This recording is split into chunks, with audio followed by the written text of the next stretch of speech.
I'm against it because I'm concerned about the 7 generations that are coming up and now how it's affected the last 3 generations. Not Kinder Morgan specifically, but Trans Mountain Pipeline. I'm for the Kinder Morgan project. I believe that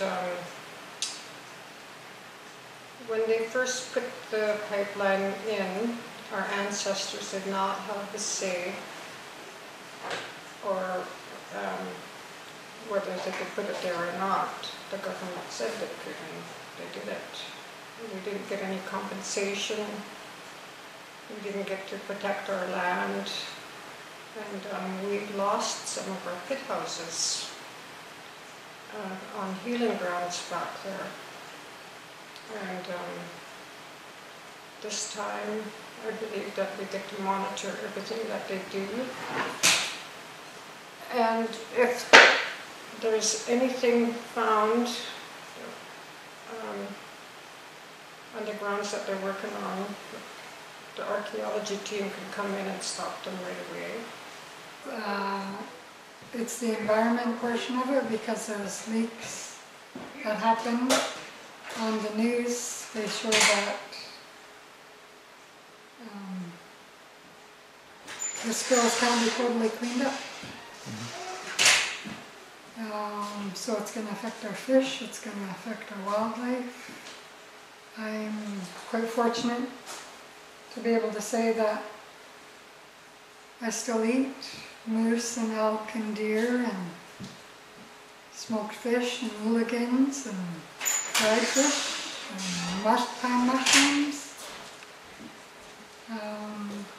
And I'd like to see my grandkids to be able to say the same thing.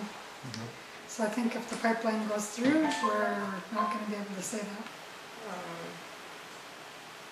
The environmentalists will be keeping a close watch.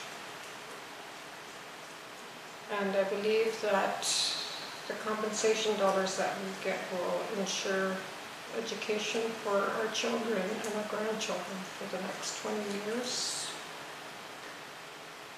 I don't think it was fair that we didn't receive anything in 1952 when they first built it.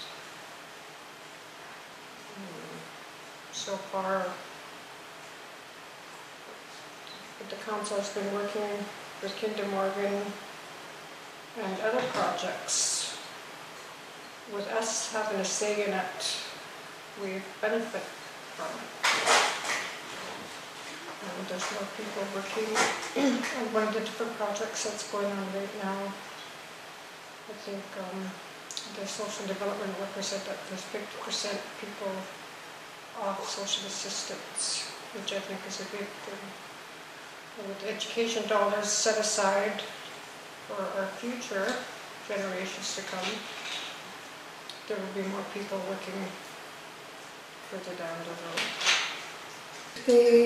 I think they went about it totally all wrong. Like they should have. There's some steps that were missing in between there that should have happened before it became public knowledge that this is what they wanted to do. And I know when pipelines go through, they have a 100-year plan. They're only sharing just a portion of it with us. And it's to suit their needs. And we know long-term plans. And I think that they're just treating us like we're idiots, like we're stupid. And we're not.